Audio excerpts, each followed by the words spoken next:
How to pitch, thank you. You can read. That's what we like to see. Okay, so before we go into that very important topic, I want to just tell you a little bit about who we are and what we do as well. So I am representing Kickstarting For Good. We are an 18-week incubation program for those who are looking to launch or scale an organization who is looking to transform the world towards plant-based food systems instead of animal-based food systems. We've been going about 4 years. There are lots of different ways to do that, and we incubate lots of different ideas, from AI to legal challenges to dietary change challenges. We don't lean into welfare a lot at the moment, but we might be doing that more in the future. But the program, it is a blended program, so part of it is online. We have 2 sections that are in Berlin, Germany, and also this year we're giving out about $350,000 worth of seed funding to the initiatives that come through as well. So that's what we are at Kickstarting For Good. And what we mainly try to do is, this is our theory of change in one diagram.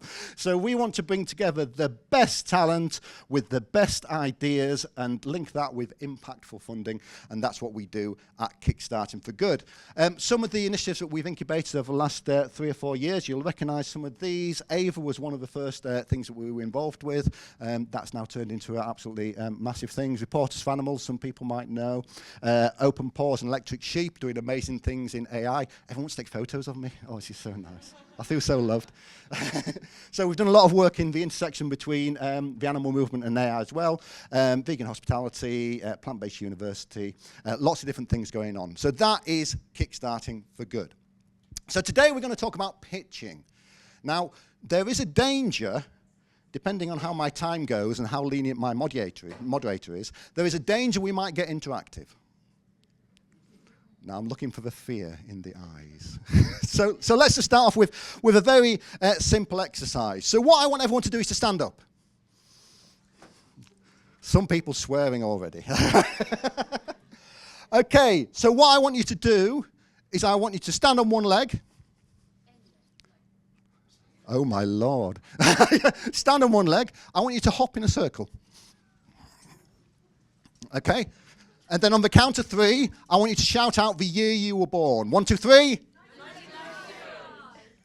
That made me cry. You're all so young. Okay, you can sit down. You can sit down. Why did we just do that? Make up told us to. Social conformity. Okay, so if you are a confident and powerful speaker, you controlled the room. I just got you to do something absolutely ridiculous and give me a piece of personal information. How did I do that? By being the person at the front with the microphone speaking very confidently. So if I can do that, and you guys, most of you here don't know me, you've never met me, I can get you to do that. What do you think being a confident speaker and presenter could do for your project? Yeah? Okay?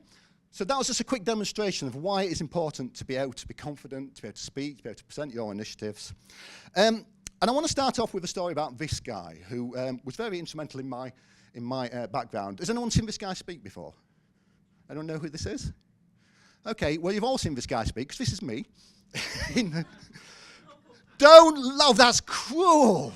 Now, I've got to admit, when Sebastian Joy first saw this photograph, he went, David, what happened? He went, all your hair went from your head to your chin, and your muscles went from your chest to your belly. And I was like, that is so cruel, but this is me. So to go through a little bit through my background of why I'm stood here today. So I ran a marketing agency for many years. I was involved in marketing business growth. I was part of a Chartered Institute of Marketing. My team won lots of amazing awards for the work that we did. This is my beautiful wife Lisa, who ran the agency with me. And we did this for many years. We were quite successful doing it as well. And then the worst thing that could ever happen to me happened. Anyone want to guess what that thing was? Yes! Yes, the worst thing for my career was I turned vegan. So yeah, and a lot of people have been through this. You know, when you turn vegan, you kind of start to think about how you're spending your time. And I wanted to use my skill set to actually help the cause, to help the movement forwards. And I thought, well, I've been working with all of these, you know, all these big, massive global companies, helping them do their marketing. Let's go and help vegan businesses. And the first thing I learned very, very quickly was vegan businesses have no money. So that didn't quite work out. And so instead, myself and my wife Lisa, we launched something called Promote Vegan, which was a vegan kind of knowledge agency, and we worked with Burger King to help them bring their first vegan menu into the UK. We worked with Pizza Hut, worked with Unilever. So we went working with the companies that did have money. But I kept coming back to this idea that I wanted to actually spend my time surrounded by vegans. There's only so many times you can sit in a meeting with Burger King and sort of like sit on your hands and grimace a few times. And so myself and my wife, we launched Vegan Business Tribe. Anybody here heard of Vegan Business Tribe? Oh, jeez. Why didn't you all join? So we ran Vegan Business Tribe for 5 years, and I actually wanted to expand Vegan Business Tribe. It was doing quite well as an online community. I think over 5 years we helped about 750 people. We had sort of signing up with us. And so I actually applied to Kickstarting For Good, and I got accepted because I was really good at presenting. So the idea, not so much, but I was really good at presenting, and that got me onto Kickstarting For Good myself. And then on Kickstarting For Good, I learned a lot about impact and how you make impact. And I realized that what I was doing, I wasn't making lots of impact, but I could make impact if I put my time somewhere else. And so I got to the end of the incubator program, and Sebastian Joy, who you'll notice isn't even watching me present there. He's not even watching, he's not even paying attention.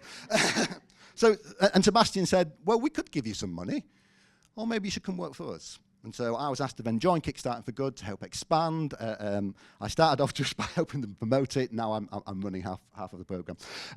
That's what happens when you join Purveg.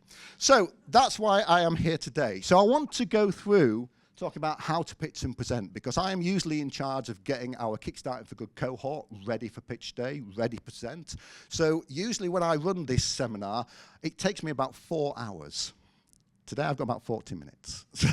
So let's see how much we get through. So, presenting. Does everyone here think I'm quite a good presenter?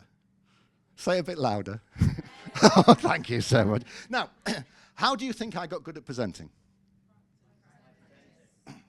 I started out really bad and kept doing it until I wasn't. So I did things like BNI. So that is a business networking group that you join, and they meet every single week. They meet at 7 a.m. in the morning. You have to present every single week. I did that for 8 years, so just standing up and talking in front of people.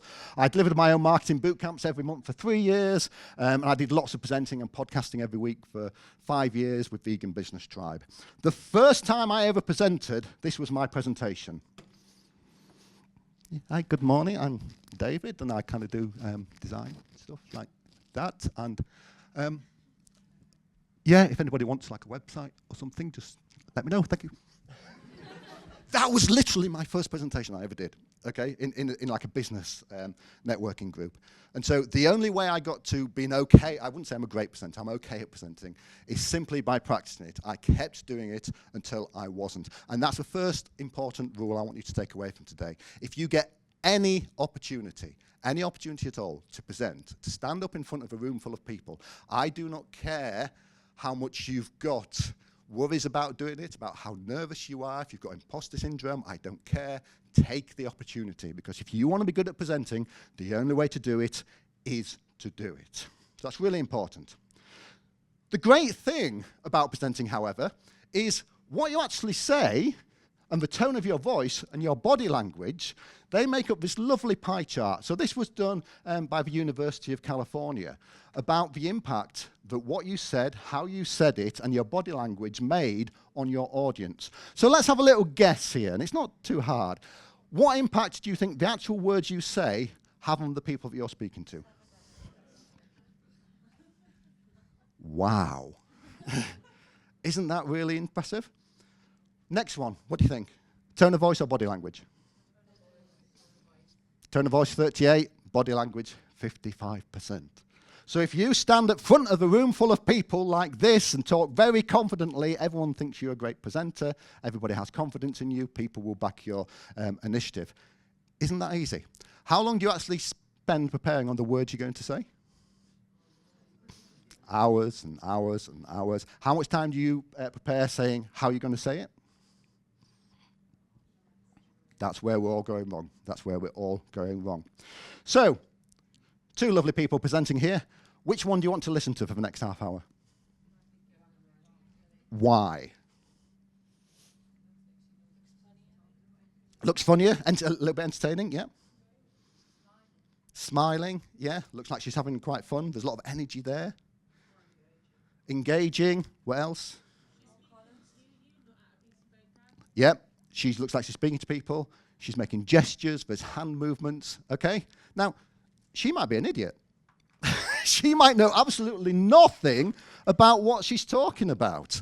But you've all just said you'd rather listen to this person here. This person might have a PhD and have all the information you could ever need to be successful, and you said you don't want to listen to this guy. And again, that goes back to that slide before.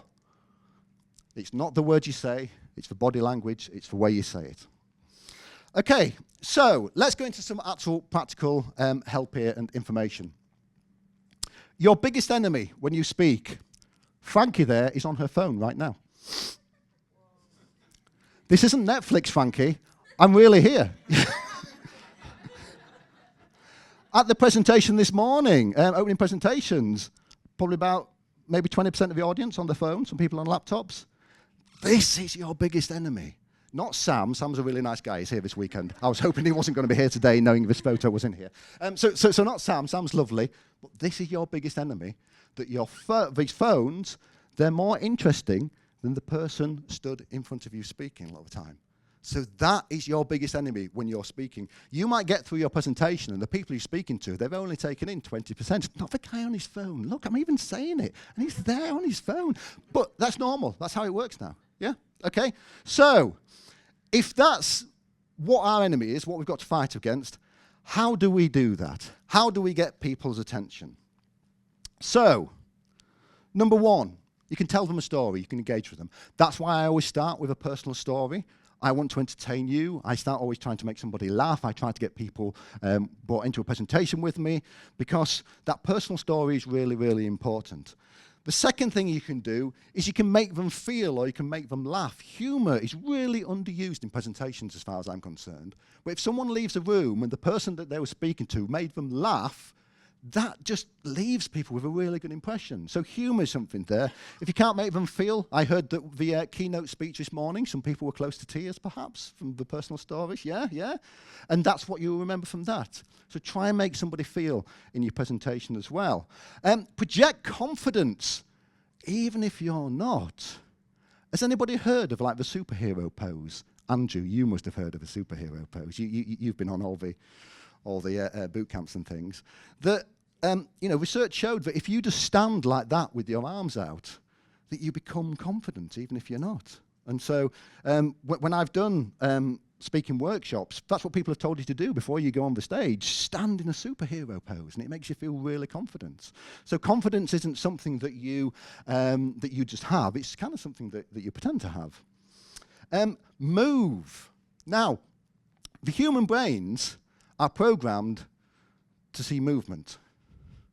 And also, people get really... So even the guy there writing notes looked up because he saw I was moving. And moving around the room, it makes you feel a little bit uncomfortable, doesn't it? Yeah. But you can't ignore me when I'm doing this. And movement is so important. And again, we don't use it in presentations. So if you find that you're losing a room, the best thing to do is just start walking around. Everybody will look at you. Guarantee it. And it's a great way to keep that conversation going, great way to keep the eyes on you as well. Energy, be excited about your idea. I've been to so many presentations where I'm thinking, does this person even want to do this project? It sounds so dull, so be excited. And again, if someone gets excited, it brings somebody back to looking at you again. Hands, when you're talking about pushing and pulling and making all these movements there, never put your hands in your pockets. Make eye contact. That's what you said about being engaging. And who struggles making eye contact? Come on, we've got so much neurodiversity in our movement. It must be half a room. Come on, including myself. Yeah, okay, yeah. So a tip I learned was, now, gentleman there in the red jumper, that's you. Where am I looking? Where? No, I'm looking at your eyebrows. Yeah, they're lovely. I can tell you, groom. yeah. But you can do that instead. And I'm going to do it now. I'm going to look around the room. I'm not going to look at anybody in the eyes. I'm going to look at everyone's eyebrows, okay? You cannot tell the difference. And so if you struggle to make eye contact, go for the eyebrows. Again, what you said, don't broadcast. Always imagine that you're speaking to just one person. If I was to stand here and tell you all about presenting and kickstarting for good, you'd all be on your phones in 2 minutes, okay? So that's really important as well. And then finally, use your voice. Your voice is an absolutely amazing toolbox, which we do not use enough. And so if the audio works, I've got a short 2-minute video, and if it doesn't work, then I can go through it myself. But let's just try this quick video to show about it. Also, now that's what you say, and it's like the old song, it is what you say, it's also the way that you say it. You have an amazing toolbox. This instrument is incredible, and yet this is a toolbox that very few people have ever opened. I'd like to have a little rummage in there with you now, and just pull a few tools out that you might like to take away and play with, which will increase the power of your speaking. Register, for example. Now, falsetto register may not be very useful most of the time, but there's a register in between. I'm not going to get very technical about this for any of you who are voice coaches. You can locate your voice, however. So if I talk up here in my nose, you can hear the difference. If I go down here in my throat, which is where most of us speak from most of the time, but if you want weight, you need to go down here to the chest. You hear the difference? We vote for politicians with lower voices. It's true. Because we associate depth with power and with authority. That's register. And we have timbre. It's the way your voice feels. Again, the research shows that we prefer voices which are rich, smooth, warm, like hot chocolate. Well, if that's not you, that's not the end of the world, because you can train. Go get a voice coach. And there are amazing things you can do with breathing, with posture, and with exercises to improve the timbre of your voice. Then prosody. I love prosody. This is the sing-song, the meta-language that we use in order to impart meaning. It's route one for meaning in conversation. People who speak all on one note are really quite hard to listen to if they don't have any prosody at all. That's where the word monotonic comes from, or monotonous, monotone. Also, we have repetitive prosody now coming in, where every sentence ends as if it were a question, when it's actually not a question, it's a statement. And if you repeat that one over and over, it's actually restricting your ability to communicate through prosody, which I think is a shame. So let's try and break that habit. Pace. I can get very, very excited by saying something really, really quickly, or I can slow right down to emphasize. And at the end of that, of course, is our old friend, silence. There's nothing wrong with a bit of silence in a talk, is there? We don't have to fill it with ums and ahs. Can be very powerful. Of course, pitch often goes along with pace to indicate arousal, but you can do it just with pitch. Where did you leave my keys? Where did you leave my keys? It's a slightly different meaning in those two deliveries. And finally, volume. I can get really excited by using volume, sorry about that if I startled anybody, or I can have you really pay attention by getting very quiet. Some people broadcast the whole time. Try not to do that. That's called sodcasting. Imposing your sound on people around you carelessly and inconsiderately. Not nice. Of course, where this all comes into play most of all is when you've got something really important to do. It might be standing on a stage like this and giving a talk to people. It might be proposing marriage, asking for a raise, a wedding speech, whatever it is. If it's really important, you owe it to yourself to look at this toolbox and the engine that it's going to work on. And no engine works well without being warmed up. Warm up your voice. Actually, let me show you how to do that. Would you all like to stand up for a moment? I'm going to show you the 6 vocal warm-up exercises that I do before every talk I ever do. Anytime you're going to talk to anybody important, do these. First, arms up. Deep breath in and sigh out. Like that. One more time. Very good. Now we're going to warm up our lips, and we're going to go bop, bop, bop, bop, bop, bop, bop, bop. Very good. And now, just like when you were a kid. Now your lips should be coming alive. We're going to do the tongue next. with exaggerated la, la, la, la, la, la, la, la, la. Beautiful. You're getting really good at this. And then roll an R. That's like champagne for the tongue.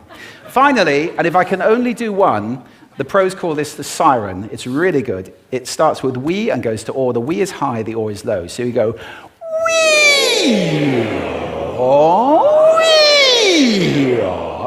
Fantastic. Give yourselves a round of applause. Take a seat. Thank you. Fantastic. You look like a bunch of idiots. And that is exactly what I was going for. Thank you. So again, just remember, and it's so easy to do this, but we don't. We always just speak in the voice that we normally speak in when we're presenting. But you can change that entirely. Register, speaking really high to going very low. And that, what he talked about, where we do actually vote for politicians with lower voices, is 100% true. That has been researched. Tone, from always speaking monotonous. How many people have you listened to who have given presentations and they've always spoken like this? And how long do you last before you go onto your phone? Compared to making it quite lively, so people look at what you're doing, really, really important. Texture, if you've got a really rough voice, you can lean into that. You can actually change your voice, and this is something that I learned from my wife, actually, because my wife does this. My wife has her work voice. So she comes from the same place as me in Yorkshire. She's from Bradford. But when she speaks on the telephone... she becomes the Cadbury's bunny. so you can do that as well. Pace, talking really fast, going really, really slow. And then volume, going loud. To sometimes, when you've got a point to make, making it very quietly and very slowly. Okay, so how are we doing for time, moderator? We're doing really well. Like, we've got, what, 20, 25 minutes remaining. Do we do this or not? Okay, so normally when I'm working with our Kickstarting for Good cohort, is I go through them and I actually make them do presenting with me kind of like critiquing them as they're doing it. And one thing that I really learned, and this goes back to when I used to do a podcast, I got a little bit of voice coaching for doing podcasting. And what he said to me, he said, David, it's really interesting what you're saying. How much are you connecting with what you're saying? And what do you mean? And the problem we have is if you regularly talk about your project, how much do you just start talking about it like that and that almost switch your brain off? And you kind of forget I'm getting a few nods here, especially from Andrew. So I'm going to ask Andrew to come to the front. Dr. Andrew, round of applause, please. Thank you. So, Andrew, just in 10 seconds. Oh, thank you, even better. Just in 10 seconds, tell these people about your project and what you do. We as a movement are missing an incredible opportunity. We've focused almost entirely on diet change for humans, but actually a dog consumes on average 13 million animals per year compared to 9 for a human. Okay, stop. Brilliant, fantastic. Andrew does amazing work, absolutely amazing work. Now this is a little bit hard for me because Andrew's actually a really good presenter. But let's just take that last stat you said about dogs. Give me that stat again. It's about what they eat. Give me that stat. On average, dogs consume 13 farmland animals per year, whereas a person consumes 9. On average, dogs consume 13 land animals per year. A human only consumes 9. Yeah? Not taking any away from Andrew, because Andrew's brilliant at this. But sometimes we've said these things so much. You can sit down, Andrew. Thank you so much. Yeah. Again, round of applause, Andrew. Sometimes we reel these stats off so much that we forget about the impact of what we're saying sometimes. And one of the best things you can do when presenting is really connect with what you're saying. Remind yourself why you are doing what you are doing. Why did you first get into this movement? Why did you first start up your project? Why did you first go work with the organization that you work for? Try and remember that every single time that you talk about it.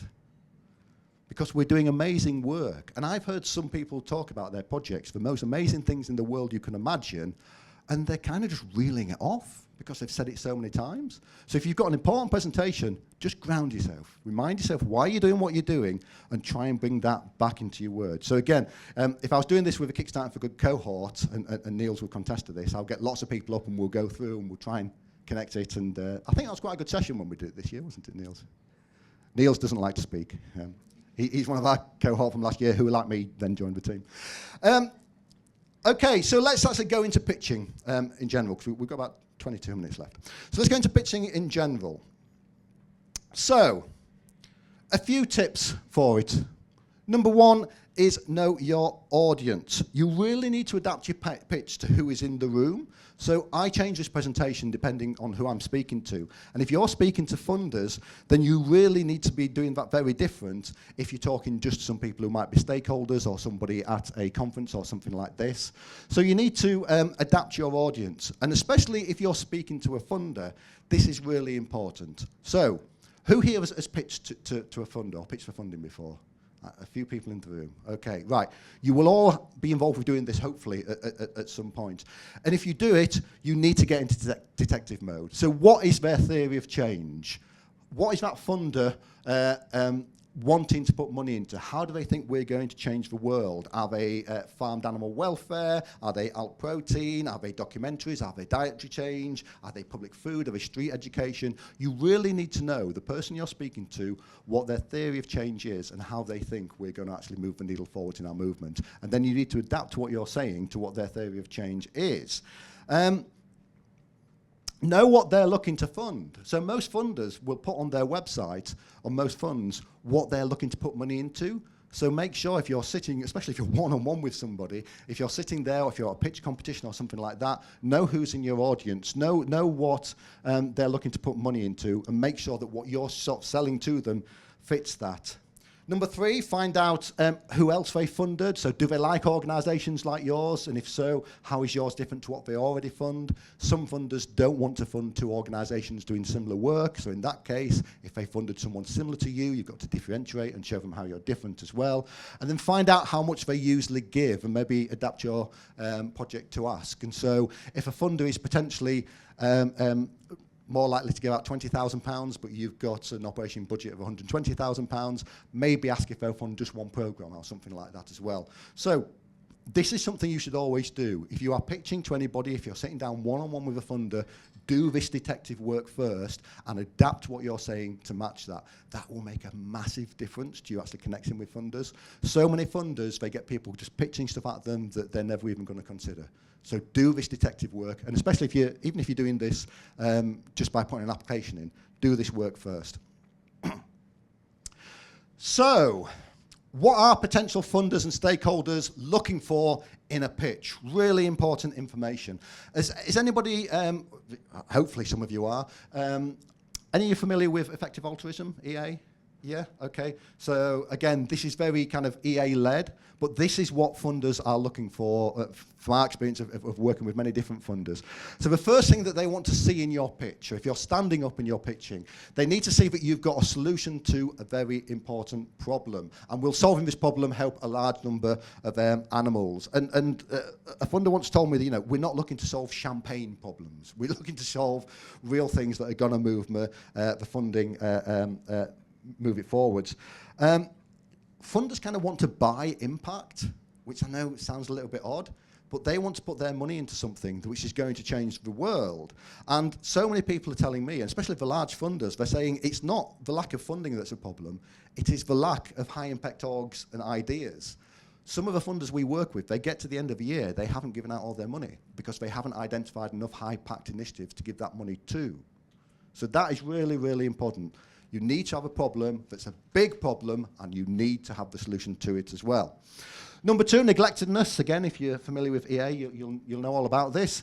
So you're solving a problem that isn't currently being solved by others. Because if somebody else in our movement is already solving a problem really, really well, what should we do?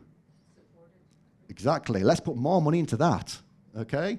So if you're saying, oh, I've got this great idea to try and get people to sign up and go vegan for a week, we've already got that, and it works really well. You know, so let's maybe put some more money into that. And also, you can probably make progress in the neglected area much quicker than you can an area where lots of people are going to work in it as well. Oh, fantastic, yeah. There's people getting suntans at the back, so yeah. I think it's probably that curtain there, but that's brilliant. Okay, so negativeness. Tractability. So this is basically how easy are you going to actually make impact as well. You should never go to a funder until you've got proof of impact. And so many people do this. They say, I've got this great idea. And the funders go, well, great, go prove it first, then come back to me. You know, funders want to fund things that are going to make an impact in the world. They expect you to have already done some of the work and taken some of that risk yourself. So maybe you've got the results of a pilot program that you can put in a presentation and a pitch. You might have already created an MVP, a minimal viable product. That's really important as well. You might have results of extensive research that you've done, and that's really important. That needs to be in your pitch as well. You need to convince people that your idea has got some tractability. But number 4, cost effectiveness. Is this a good use of money and resources, especially in terms to what impact it's making in the world? You know, does the amount of money that you're asking for, does it match the amount of change that you're likely to get out of receiving that money? And this is actually really, really important. So this is something that at Kickstarting for Good, we want to get across to people. Because if you're taking money away from another organisation that is more cost effective to you, so they're creating more impact with that money than you're creating, what's that actually doing? That's harming the movement. That's taking money away from somebody who's doing something more cost effective than you can. They're making more impact per dollar than you are. We do not want to do that. So at Kickstarting for Good, we really focus on cost effective. We do not want to harm the movement. If we're going to launch a new initiative, it has to be more cost effective than what's out there at the moment. And then finally, team, and this is so important and it's so overlooked. How many people, when they do a presentation, have a team slide right at the end, just with like 6 people and lots of little writing on it about what they've done in the past? The team is so important.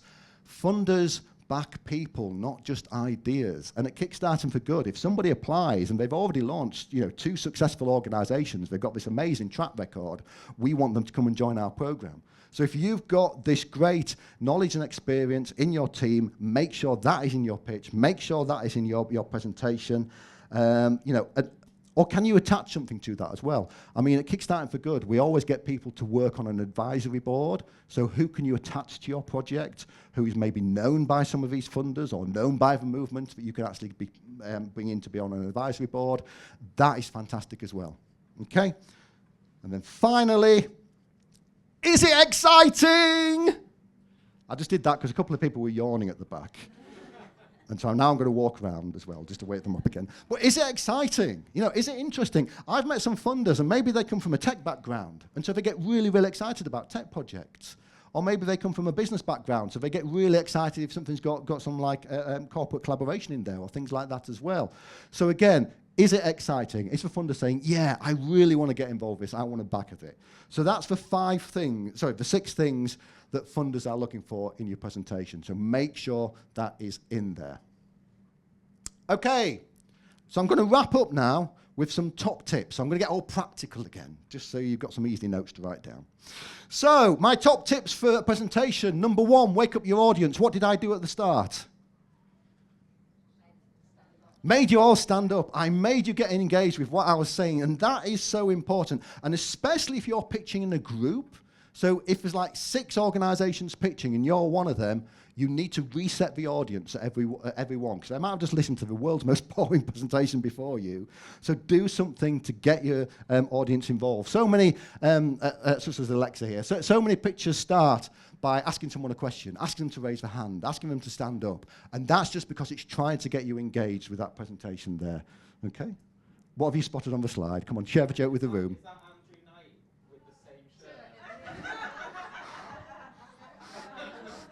No, I know who that is. Wouldn't that have been wonderful? Wouldn't that have been wonderful? But again, so wake up your audience. Wake up your audience, because hopefully you will leave this presentation and go, oh, we had such a laugh with David. It was great, fantastic. So wake them up, because you won't remember a thing I said, but you remember that it was a good presentation. That's kind of sometimes what we're going for. So number 1, wake up your audience. Number 2, start your storytelling on your title slide. So often your title slide will be up there whilst you're being introduced or while people are coming to the room. So as much as possible, use that extra time to leverage some of that storytelling as well. Have some photos of your initiative on there showing that it's already been a success. This was somebody working with the Malaysian government, and that was I think the Prime Minister of Malaysia, and he was signing a treaty thing with him and things like that. So get things on your title slide that will be on there when your audience is coming in. It just extends your presentation beyond the time you're actually standing up and speaking. Start with a big statistic, and thank you, Andrew, for illustrating this. Absolutely wonderful. People love stats because people want to sound really knowledgeable and want to be able to quote things. And so if you give someone a really good stat in your presentation, they really appreciate that. And so Alexa, who's just on screen, 1 in 4 answers from ChatGPT come straight from Wikipedia. Wow. So we need to influence Wikipedia. Okay, that's a good idea. China is the world's largest meat consumer. Anybody know that? Do we know that? Yeah? So why aren't we doing more work in China? You know, so these are really great stats to be able to start with. Start with a big stat. Find something that people are going to remember, and they're just going to go, wow, 5 minutes left. 5 minutes left, okay. I've only got another 62 slides. Okay, so, joking. I don't know what number one, but keep it simple, okay? Keep your presentation simple. If you are presenting for 5 minutes, how long have you actually got? The answer's on the screen. 300 seconds. Wow, what can you get across in 300 seconds? Not a lot.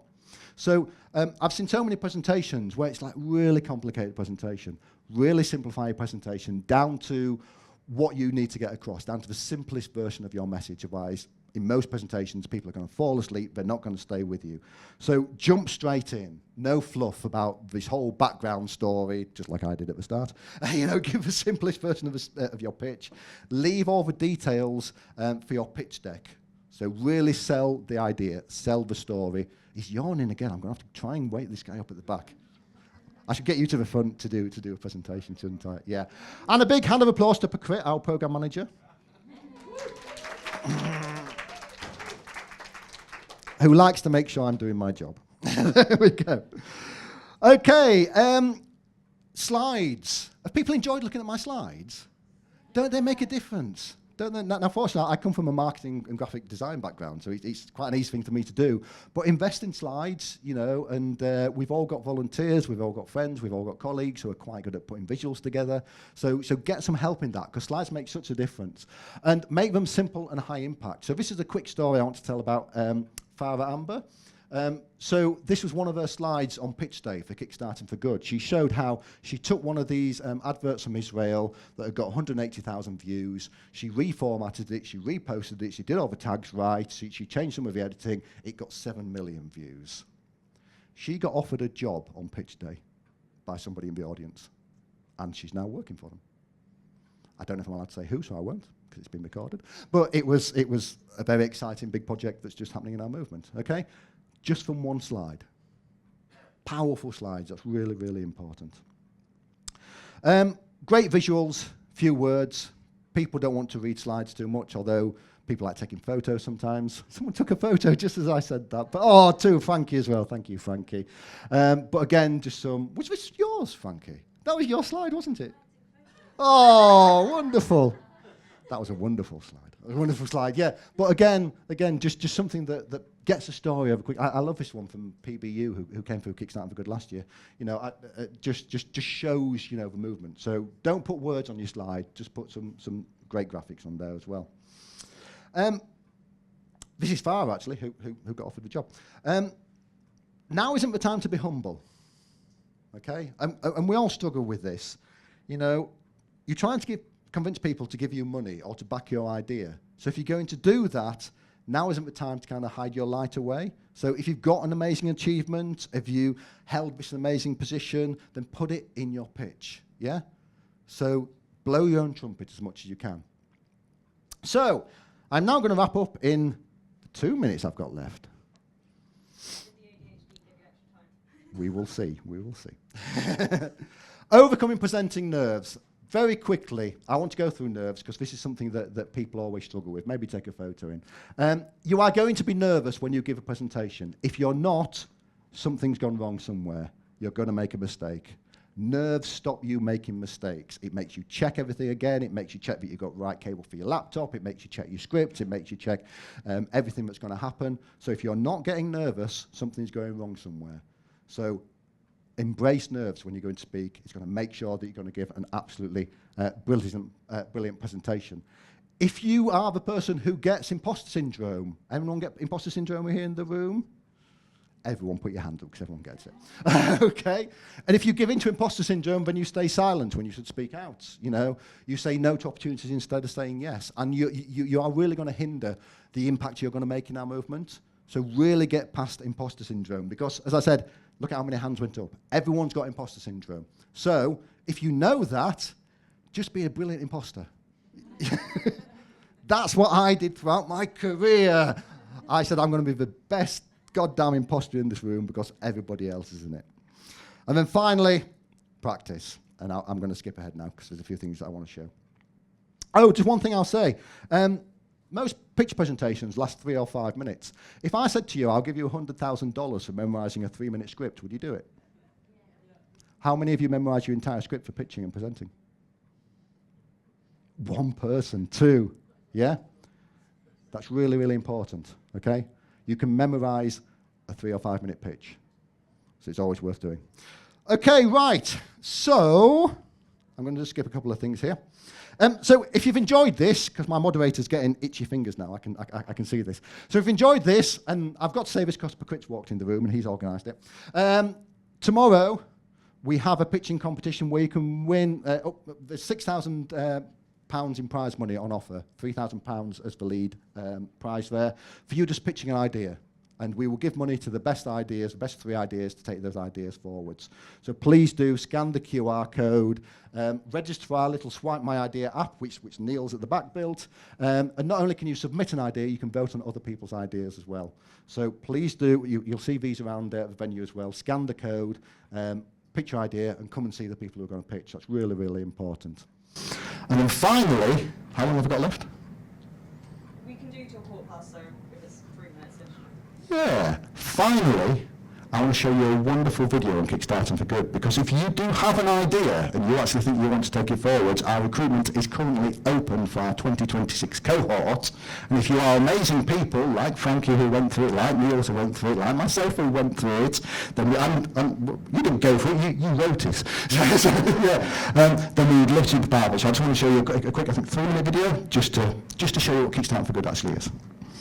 Kickstarting For Good is the world's only incubation acceleration program dedicated to non-profits transforming the global food system. Being here is really one of those transformative experiences in my life. I feel like I definitely come out very different personally like came into this program. To be surrounded by so many leaders from different parts of the world, it's energizing to think about my initiative through a bigger and bolder lens. It's been incredible. Honestly, I don't think about it more. I don't know what to expect, but it's been beyond anything I could have ever imagined.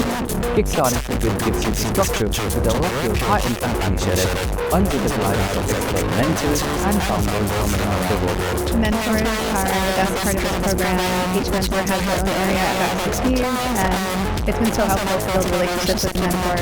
There are so many people in this space doing the work that I'm doing, and I can lean on them, and I can actually pull inspiration from them too, so I don't have to feel like I'm doing this in some kind of silo somewhere. What you get out of it, you can't get anywhere else. You can't get this on your own. People backing you, personally, that is something that you sometimes can miss. We would help you stress test, validate, and then develop your idea to an incubator program focused on making real impact. It was a monster studies about non-profit. You know, like, I'm going to do my next generation. I'm going to really motivate. So many tools, great stuff people gave us to make our project stronger and evaluate its impact.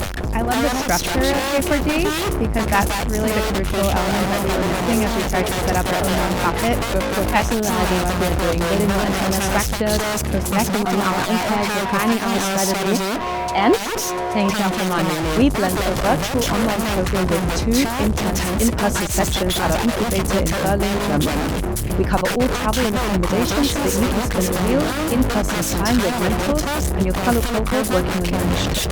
The feeling of having everyone together and pure with our different cohort and that fire and feeding off it, that energy and everyone trying to build something, I think it's only out of the momentum. The group management and hey, meeting the people who are participating in the KKD program was the best part of it. I find it infectious, even for myself sitting in the room.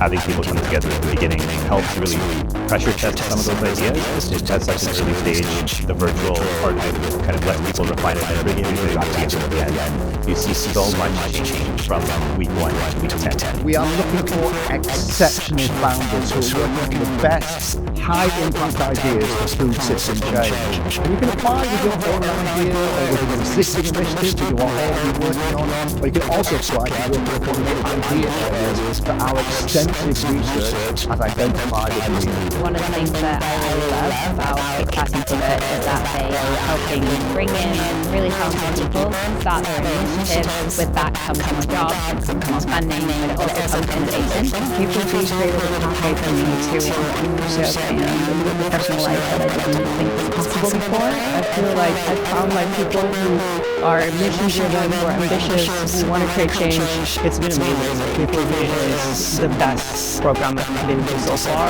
I feel deeply supported throughout this journey. Our initiative has gained a lot of confidence through K4D. Hearing other people's perspectives and their excitement about it has been really motivating to keep going. At the end of the program, we are 40% to our highly pitchable deal, which includes major donors and foundations looking to support initiatives transforming our food system.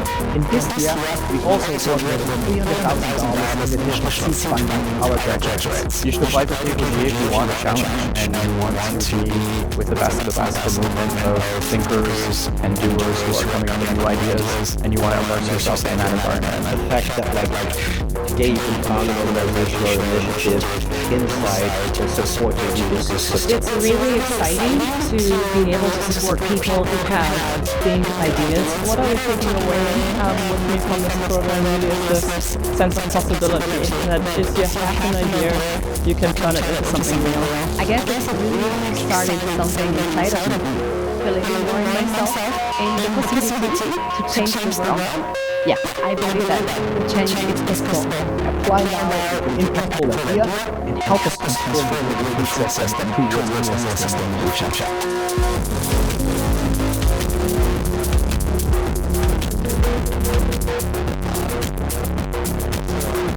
I want to see 35 applications in the next 20 minutes. Thank you so much.